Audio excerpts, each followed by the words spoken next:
Education. Perfect. And we are live. I want to thank everyone for tuning in to a very special edition of Off the Record on the People's Podcast this afternoon. We have a magnificent guest with us today, one who's going to give us some amazing information as well as inspiration, and that is none other than our brother Marticus Muhammad out of Memphis. Assalamu alaikum, sir. Wa alaikum salam, sir. Yes, sir. And this means a lot to myself, my family, and the viewing audience of the People's Podcast. The first question that we have for you is, when did you first hear the teachings of the Most Honorable Elijah Muhammad? Wow, that's interesting. The first time I heard of the teachings, I guess I could say, is when I first heard Chuck D. Many people in my generation, hip hop was an influence on all of our lives, and it is today on everybody's life. But back then, that was our vehicle as youth in the community. And when Chuck just put it in the music, and now you can say that's the teachers, because I heard his name. It was something he said, Farrakhan's a prophet, and I think you ought to listen to what he could say to you. What you ought to do is follow for now. Damn what the people say. And that was just something for me. And it did something to me. I didn't even know what he was saying. I just know when he said that, that was like something for me to look forward to. And when I put the name with the face, and then with the teachings, I guess it was an automatic adapter. I guess so in the 80s, that when I heard that kind of led me to be one who would be adaptable to, when the minister spoke, that I would listen to the teachers through him. So that was the first time that I heard it. But the first time that I heard the teachings live and in person was on the campus of Tennessee State University in 1990. Okay. Yeah, and the minister came to TSU at the time. We were having a sit-in, and we, protesting what was happening on the campus. It was some things where finance wasn't being distributed, and they wanted the campus to meet the demographic of the population of the city of Nashville, and that it was, in the city, and the school was, suffering from not having the finances, but they was withholding funds. So the students was in an uproar about that, and it was a major news that I suggest you look it up.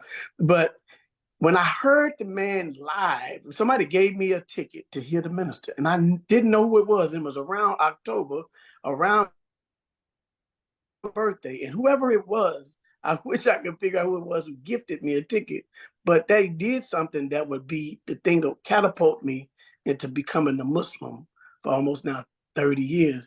That when I heard him, I heard a man who seemed to know something about everything. I came in there like, my mind was a little off because of the world. I had maybe some chemical alteration I might have did to myself. I said, as I got in there. Yes, sir. Yes, sir. but when I got through that check procedure, I started waking up a little bit. They took me through the check procedure. When I went inside, I heard a man give word that would be something that I rely on. So when I became low and I needed guidance, I wanted to know what the Honorable Minister Louis Farrakhan had to say about the questions that I had in my life. And that was the first time that I encountered the teachings. And, that was, I guess, the foundation that I had when it was time for me to make a decision to change my life for the better. Oh, praises to Allah. Yes, sir. And thank you for making that wise decision. And thank you all for watching. My sister, thank you. Alaikum salam. Alaikum salam, family. Thank you all very much. Sister Miriam and everyone who's showing love. Can't wait to put this on YouTube so we can get it all around the world. My next question for you, sir, is when you say, what was it about TSU, that lecture, and about the teachers in general that made you want to accept your own? Well, in truth, I didn't accept at that time. I just heard it. And it was very difficult at that time in this finding a Black man's voice that I could identify with. We identify with each other as peers, but an older black man, somebody who I could look up to. And I had him when I didn't change my lifestyle at that time. I went out, I still did some things, that a lot of stuff that I'm not proud about. But when I decided that I was tired of doing all the old things that I did, I wanted to know, because it was a hang up for me. Not that I was very religious, but it was a hang up for me because I knew this man Jesus had a lot to do with life in itself. And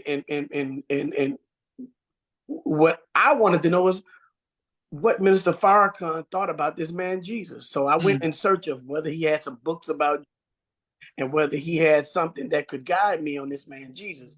And for some reason, I knew where the brothers were in Memphis. I was in Memphis at the time, and I was working. And I went to a corner where the brothers were working, and I asked them, did they have a book by Minister Farrakhan, Jesus? And they didn't, but they had this tape. The brother had a tape called "The Life of Jesus" of 1981. That tape, I think I might have burned it till it popped.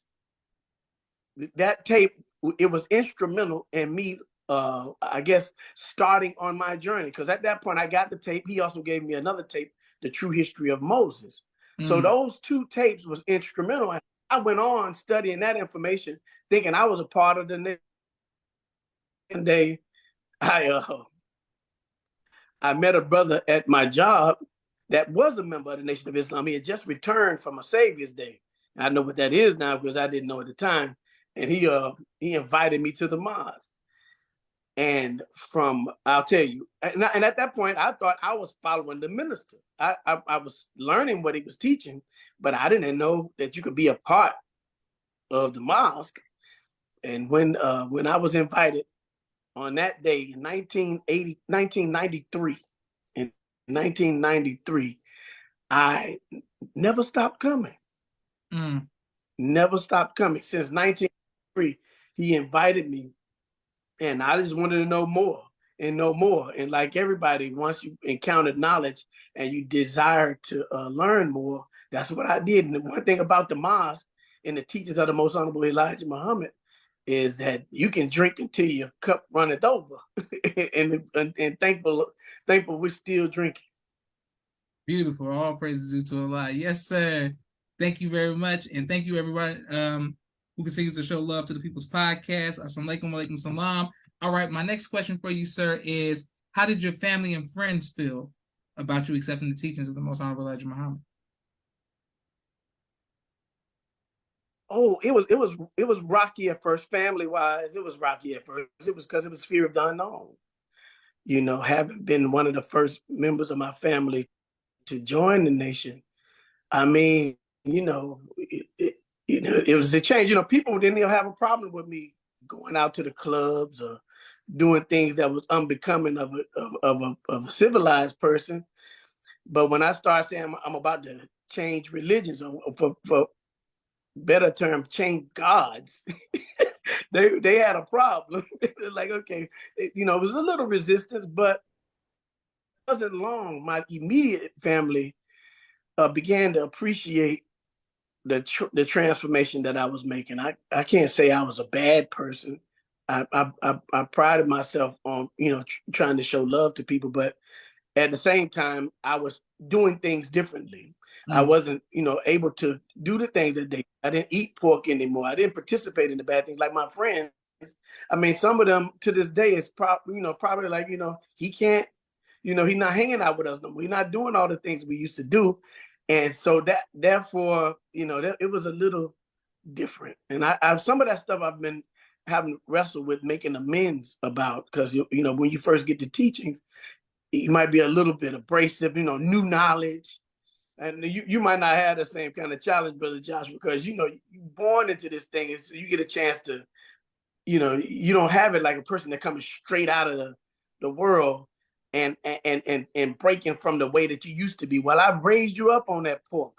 This is how you got to be how you are. That thing, and they put that back on you. But when they learn there's a better way of life, and they learn the history behind the way we used to do things, why we're doing the things that we're doing today, then it's better. And I guess it helps when one matures with the teachings and learns how to present them better, then family and friends begin to accept better. And then therefore we can represent the Honorable Minister Louis Farrakhan and the teachings a whole lot better as we mature. Beautiful. Go ahead, brother. Yes, sir. Praise be to Allah. And thank you very much, Brother Nelson Ramos. My uncle, Minister Jamil, says, Assalamu alaikum. He says, Brother Marticus is one of our nation's very best. Salam. Yes, sir. I wanted to ask you about fear. Have you ever been faced with fear? And if so, how have you overcome that fear? Oh, I mean, I imagine that's the thing that you learn when you become a Muslim in the Nation of Islam. You know, like the Honorable Minister Louis Farrakhan teaches us in his example and in what he shared with us, that, you know, it doesn't mean that fear won't, you won't become fearful, but how you process fear is what's key. I can't tell you that I haven't become fearful. I couldn't give you incidents without really sitting back and remember of times where I have been made afraid. But all of those times, it has been relying in our faith in Allah and in what we've been given from the Most Honorable Elijah Muhammad through the Honorable Minister Louis Farrakhan has caused us to overcome the fear. And I mean, it's not something I dwell over. Because it's something that, as a man, as you find in your household, you have to sometimes find ways to be the example. And we are sometimes, to a degree, it's even extreme that we don't allow things to fear to lay present in us. And I just really, you kind of got me on that question, because I don't know. And I'm not saying that I'm fearless, but the teachers can make you fearless. Yes, sir. Yes, sir. Beautiful. All praise to Allah. Go ahead, sir. But I wish I had some incident where I could share with you. All I could do is say that I'm sure I have been made afraid, but I don't dwell on it. And I pray Allah bless me to overcome all fear that come my way. Yes, sir. All right. Well, October 16th, 28 years ago, the May Man March. It's been 28 years since the May Man March. What was the climate like leading up to the march, and how did it personally impact you? Wow. Brother, that was like, and just imagine. So I told you, I started coming in 93, right? Yes, I became a registered member in 94. Meanwhile, from 93, I told you I didn't stop. So 93, the minister was teaching and traveling. And when I was around the time, I wasn't in New York, but when he made the announcement, but we heard it like everybody else heard it. And we went to work, to help him. Just all that we can do from our local leadership. We worked hard trying to promote the Million Man March. All hearts, minds for Black men to head to Washington, D.C. to be with the Honorable Minister Louis Farrakhan. But I mean, it was a lot going on, and I was a single Black man at the time. I believe I might have been in 95. I might have been 26 years old. Yeah. So I turned 26 in October of 1995. So I was, yet married. I was in courtship with my wife, and it was just, we didn't know what to expect in DC. Because we already following the most fearless Black man this world has ever known, following the example of his father. So whatever he was guiding us to, we were definitely trusting in him and trusting in Allah through him to be there with him, to present whatever it was. Because we weren't even focusing on atonement and reconciliation at that time. We was talking about going to Washington, D.C., demanding justice or whatever.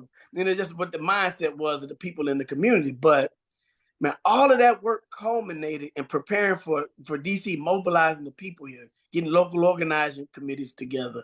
And then, Brother Joshua, everybody in my city, most people, they talked about that movie, Get on the Bus, Yes, sir. like it was fiction to them.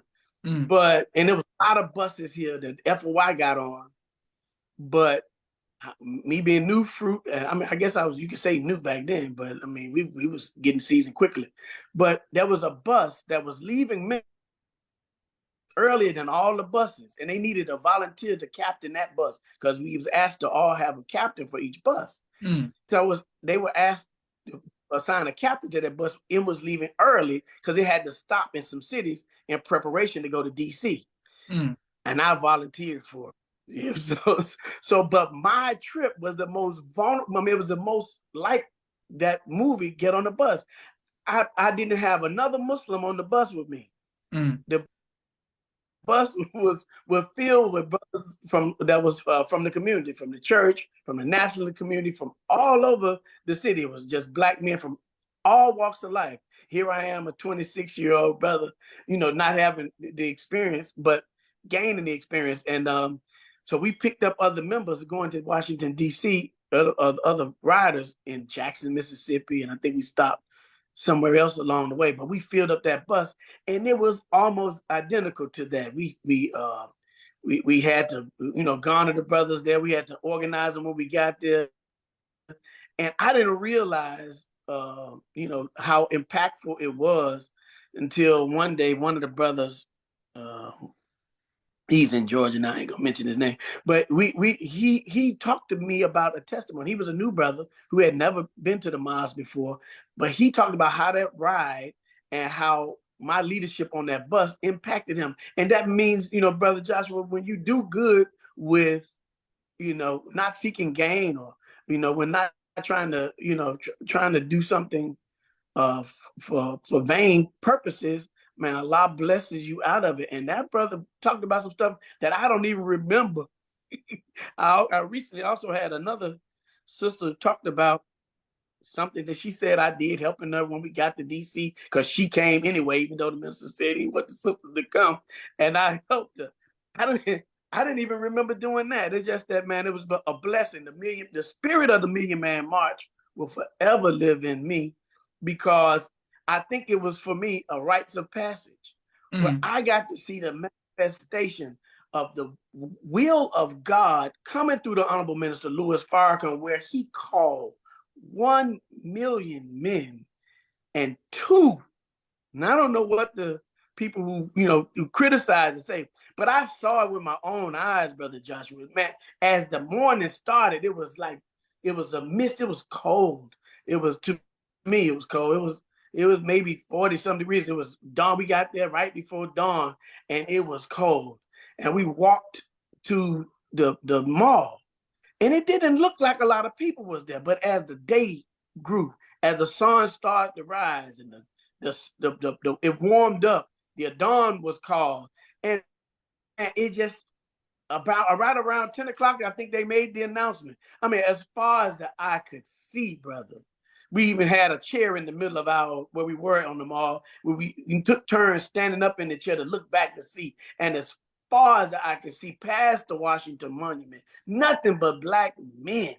Nothing but black men. It was an awesome sight. And like I say, man, my journey, I could spend some time talking about what the journey was like going up with those brothers who I'm forever connected with. But that's a good question about the Million Man March. It really did affect my life and my family's life. Because after that, of course, in December, I got married. Mm. December 5th, 1995. So this year in 1995 will be my 28th anniversary. Go ahead, go ahead. Yes, sir. Beautiful. Go ahead, brother Praise be Marticus. to Allah. Yes, Wedding sir. And anniversary. thank you everyone who's watching. Naeem, brother Yes. Salam, thank you all very much. I wanted to we have a quick 60-second commercial break for all of the sponsors of the People's Podcast. Everyone who would like to donate, please cash out the People's Podcast. We're coming right back to our brother to continue to hear his amazing life journey. This has been great, and I'm humbled that he would take time out of his busy schedule to come on the People's Podcast. 1 second.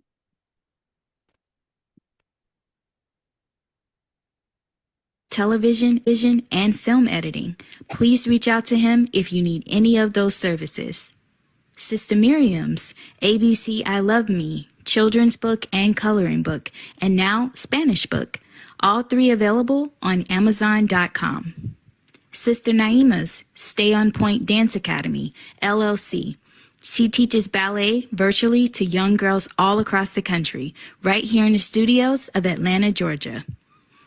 Dr. Henry Carter's King Henry Turkey Legs, right here in Atlanta, Georgia. Brother Rashad Muhammad's COVID-19 Disinfected Cleaning Services, out of Chicago. Student Minister Sharif Muhammad's book, A Soldier in the Movement of Christ, available on adulsharif.com. And lastly, Brother Joshua Muhammad's book, Cleopatra, as well as No Father, No Excuse, both available on Amazon. Excellent. As well as Sister Sherry Muhammad with Asiatic Minds. Please enroll your children virtually. She teaches STEM virtually to young kings and queens all around the world. Enroll your child in AsiaticMinds.com. They have an amazing staff, faculty, as well as the parents. The students are phenomenal. Sister Sherry Muhammad, AsiaticMinds.com. All right. Yes, sir. Right back to our brother. I wanted to ask you, speaking of marriage, what advice would you give to future husbands? Ooh, how much time do you got? That's what I'm saying. Yeah, I can tell you this, future husband. When you say future husband, that means it's possible they probably have not even selected a mate yet. Correct. I think. Okay, so yeah, and this is something, man, I just really, really hold dear. I think it'd be wise for us to utilize the courtship process of the Nation of Islam. I mean, going through the official, the legal courtship process, to me, is very key in a successful start to a marriage. In my mind, I understand that, if you ask the proper questions, if you have, can get guidance on what questions to ask. How do you get to know a person in preparation for marriage? What are the key things you should be looking for in marriage? I think some of the superficial things we get caught up with, and we always, if that's what the case is, then I think that would be some of the keys to why some of our marriages fail. Can I share a quick one? Man, So share as much as you want, brother. Listen, so I'll tell you this. I think it was around the time right after the Million Man March, though. And Brother Jabril Muhammad came to Memphis, and he did a FOI class. He was here for the weekend. He was teaching some other things, but he decided to meet with the brothers. And I don't know if you remember, at a certain point, FOI class was on Saturdays, and we would have class, and we would get out into the field, and then we work from there to go get our people. So, but anyway, he decided to have this FOI class, and in the FOI class, he wanted everybody to be on time. It was really significant because at the time when the class was supposed to start, he made us lock the doors, and everybody who didn't come in, he made sure that we didn't let them in until time. And so when he said it was okay to let them in, he got up at the edge of the stage, and we hosted the FOI class at a church, a partnership we had formed with a pastor who allowed us to have FOI class there. And he stood at the end of that rostrum, and he didn't say anything. He just started. He was leaning over, and he turned his head backwards and forwards, looked like he was looking right and left. And he just said, brothers, one day, the Honorable Elijah Muhammad came before the brothers, and he turned his head just like this, backwards and forwards. And he said, brother, there is no end to the beauty of the Black woman. He said, so when you see one beautiful one, you turn your head, you're going to see one more beautiful. And the point was, settle down to a good choice.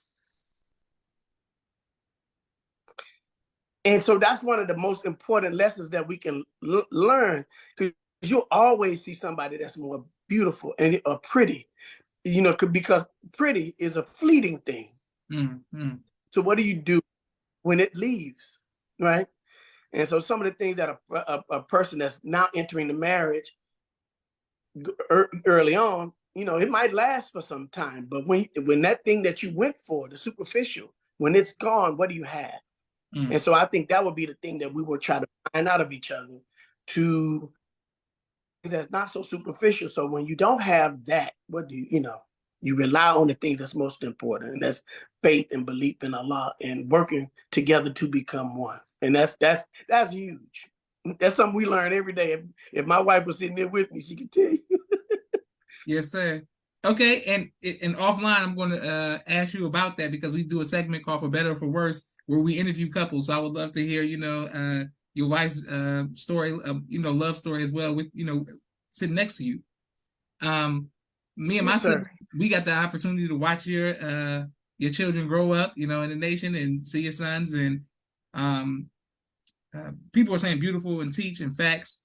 What advice would you give to future fathers? Praise be to. Oh, well, man. Oh, it's not something that, like I say, Brother Joshua, man, I'm sure your father, who was is a great shaper and molder of men, who was the supreme captain when I first joined the Nation of Islam, and his example and the things that we see before us as men is great. And I think that sometimes when we have like pressure of children that are children members of the Nation of Islam and active members of the Nation of Islam, it's always some thing that they have to uphold to. And we never see it from you all's perspective of what, the children experience. So learning how to listen to the children, learning how to hear, what they is, and then make an environment that's easy for them to grow. That's not something that's easy to do, I'm telling you, because we all are mission oriented and always finding ourselves on the go, and we're not able to always structure an environment for them to be prosperous. And sometimes we lose them. Sometimes we lose our children to the community, to other ways of life. But I think what I learned in midstream, I ain't gonna tell you I did it right early, and I ain't saying I'm doing it, right. I'm just saying what seemed to be working now is from early on, myself and my student captain, Anthony J. Muhammad. I forever thank that brother, giving us an example and having a great a willingness to be holistic in his approach, allowing the youth to participate in everything in the mosque. Wherever you go, we didn't exclude them. It's like, okay, this is the believers. These are the believers, and the children can go here, or they can go to the back, or they can do. No, they participate. We put them on staff. In the early days, they might not have been able to be as active, but they saw how processes work, saw that things, how matters were adjudicated, non-serious matters, of course, but how post assignments were, and the secretary. We allow them, the youth, to work on the secretary staff. And once they're included, to me, it seems like that's some of the key, involving them early in the things that they're interested in, and then just not excluding them, making it seem like it's our religion versus, because that's what it seems like to the youth, is that it's our religion. And then one day they'll get up and they'll make a decision on their own. And I think that's where we make a mistake sometimes, not including them, because this is their nation to inherit. And I think it's very important that we include them in it early, and rather than waiting till some time that we think we're going to be able to hand it off to them. Beautiful, excellent. So, yes, sir. It's a beautiful thing to see that you all who have grown up in the Nation of Islam, watching you all grow. It's been satisfying for us, man. And deciding to continue to help the Messiah thing. All praise due to Allah. Yes, sir. Well, my family loves your family, sir, and love to see your sons at work, and it's an honor to be able to hold posts alongside them. Plenty of times at the Swan Song, I had to take care of something, so I didn't register the day before the Swan Song, and everybody had these the wristbands. So when I came to the box, I was like, oh shit, I'm not on post. This is like my first time, and I don't got my registered wristband. And I see the brothers from Memphis, nobody knows me. And I see this brother named Brother Marticus, who said, no, Brother Joshua, he's clear, he's good. Because I was like, I don't know what to do, how I'm not gonna see the minister on this last, you know what I'm saying, in the swan song speech. And now I'm forever indebted to you, brother, for allowing me to come here to, you know, our leader, teacher, and guide. So I appreciate that, Brother Marticus, for letting me onto the property. I appreciate that and really respect you for that, sir. I was only, hey, Brother Joshua, I was only operating on the flexibility that I was given. I appreciate you being willing to be there. I mean, it was time and opportunity. Yes, So, sir. Yes, sir. praise be to Allah. Yes, sir. People showing love to you and can't wait to put this on YouTube. I wanted to ask you, we spoke earlier, the #1 album that I ask every guest, your favorite album of all time, the #1 album, percentage-wise, has always seemed to be some Public Enemy album. So I gotta, and you said they introduced you to teachings, but what is your favorite album of all time? Man, favorite album of all time? Yes, sir. Man, I'm gonna go with, you just gave me a context clue. I'm gonna go with this, and I don't think, I mean, I'll say that only because it was the first album that I ever bought with my own money. I say Off the Wall with Michael Jackson. And I'm just saying that not because of sales and not because of anything else. It caused a little boy to spend his own money to buy a whole album. Yes, sir. Yes, sir. You can't go wrong with Off the Wall. It's one of the greatest albums of all time for sure. Yes, sir. And I got some other albums. It's kind of hard for me to choose one over another one. But for that reason, and you giving me that context clue, I saw him up on the wall. That was it. Yes, sir. Now, Brother Marticus, inshallah, I look forward to seeing you in person again as well. And speaking with you, Brother Hoyle and Brother Marshall. Brother Marshall says ASA, his farming brother. Brother Hoyle, he said we did some farming work at the farm. And Brother Hoyle says ASA, my brother.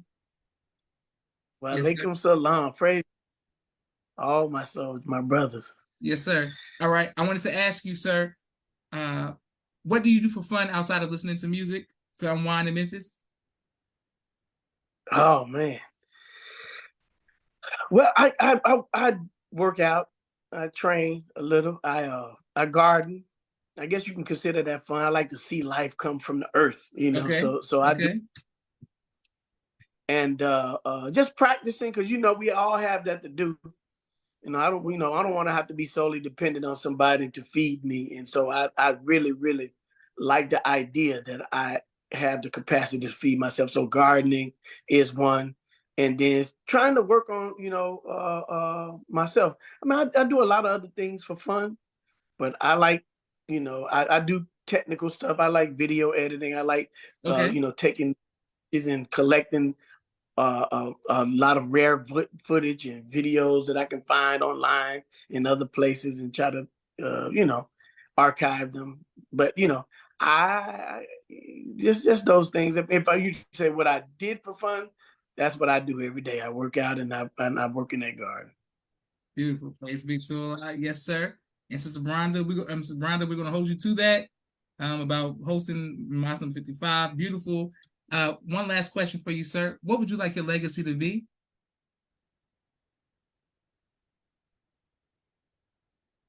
Oh, I can tell you this.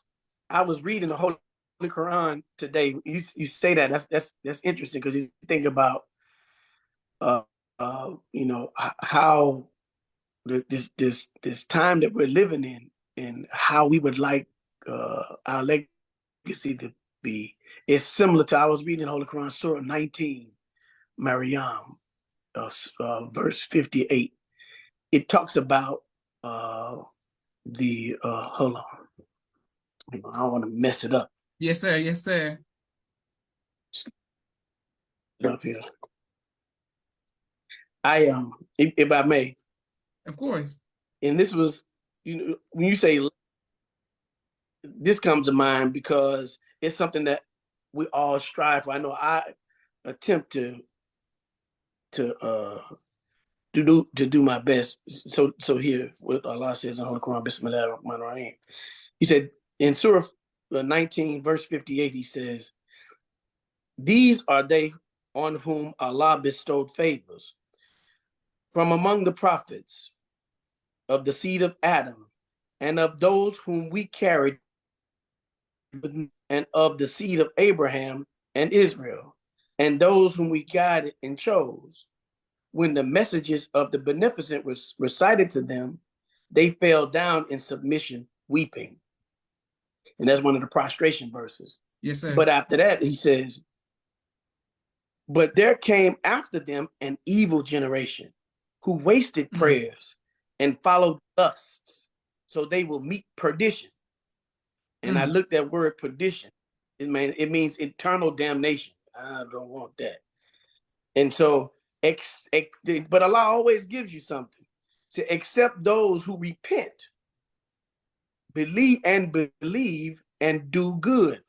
Such will enter the garden, and they will not be wrong in aught. And he goes into about gardens of perpetuity and the whole nine. So that's the striving, Brother Joshua. I say, I want my legacy to be one who would be repenting, repentance, yes, sir. and be found in the doing,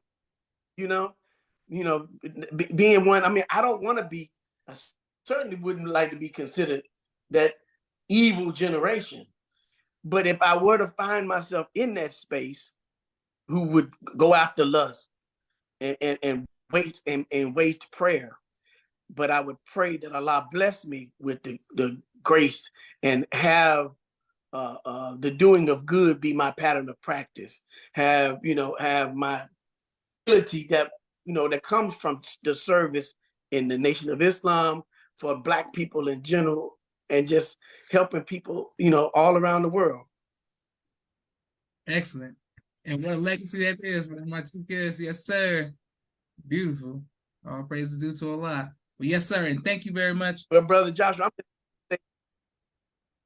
sir, I want to say this to you. I just think, brother, it's a beautiful thing for someone to find their purpose in life. You doing certain things that is not on the beaten path. It's not like carved out for brothers and sisters that's in the Nation of Islam, and taking social media to the level that you are taking it, being making the conversation the highest level of conversation, is what we're challenged with doing in a world of debauchery. Right on the other click of your channel, what you're streaming on, there's something that's evil, something that's attractive and drawing our people away from what they should be doing. And for you to be resistant by presenting and promoting something good, I think it's an honorable thing. And I thank Allah for you and your family, and all in service and dedication to the Honorable Minister Louis Farrakhan and the Nation of Islam. Thank you, Brother Joshua. Thank you, sir. All praises due to Allah. And once again, let your family know we love them. We love you, sir. And I look forward to seeing you in person. I want to thank everyone who was watching, and can't wait to put this on YouTube. This is Joshua Leonard Muhammad signing off of the People's Podcast. Assalamu alaikum, sir. Wa alaikum salam, sir.